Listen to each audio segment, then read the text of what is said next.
সুপ্রিয় দর্শক, আসসালামু আলাইকুম। আশা করি সবাই ভালো আছেন। আজকে আমি আপনাদের সাথে শেয়ার করব খুবই সিম্পল একটি রেসিপি, পুঁই শাক। তো সেজন্য পুঁই শাকগুলোকে প্রথমে খুব সুন্দর করে কেটে নিয়েছি। আজকে আমি একটু অন্যভাবে কেটেছি ডাঁটাগুলো। তারপর ধুয়ে কড়াতে বসিয়ে দিলাম।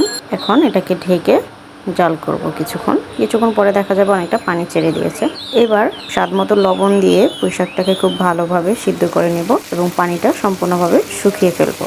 পানিটা ফেলে দেওয়া যাবে না, কারণ এতে করে শাকের পুষ্টি গুণাগুণ চলে যাবে। তো যতটুকু পানি গলেছে সম্পূর্ণ পানিটা শুকিয়ে ফেলতে হবে। আমি কিছুক্ষণ জাল করতে করতে দেখুন শাকটার পানি প্রায় শুকিয়ে গেছে, আর হালকা একটু পানি আছে, এটা আমি ভেজে নেব পুরোপুরি। আমি কিন্তু কোনো মরিচ, পেঁয়াজ, রসুন কিছু ইউজ করিনি, কারণ আজকে একটু অন্যভাবে রান্না করব। সেজন্য নর্মালি আমরা কি করি যে পেঁয়াজ, মরিচ এগুলো শাকের সাথে একসাথে দিয়ে তারপরে রান্না করি, বাট আজকে আমি শুধু লবণ দিয়ে শাকটাকে সেদ্ধ করে নিচ্ছি। এরপর কড়াইতে পরিমাণ মতো তেল দিয়ে 3-4টি শুকনো মরিচ চিড়ে দিয়ে দিলাম। তারপর দিয়ে দিলাম কিছু রসুন কুচি, এগুলোকে একটু হালকা ভেজে দিয়ে দিলাম কিছু কাঁচা মরিচ কুচি ও পেঁয়াজ কুচি।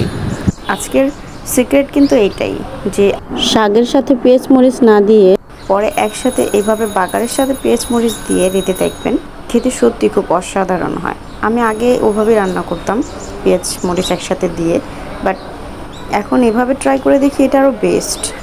তো সেজন্য ভাবলাম আপনাদের সাথে একটু শেয়ার করি। যখন পেঁয়াজটা হয়ে আসবে তখন শাকটাকে দিয়ে খুব ভালোভাবে নেড়েচেড়ে প্রায় 2-3 মিনিটের মতো ভেজে নেব, তাহলে আমার শাকটা রেডি। তো আশা করি আপনাদের ভালো লেগেছে এই সিম্পল রেসিপিটি।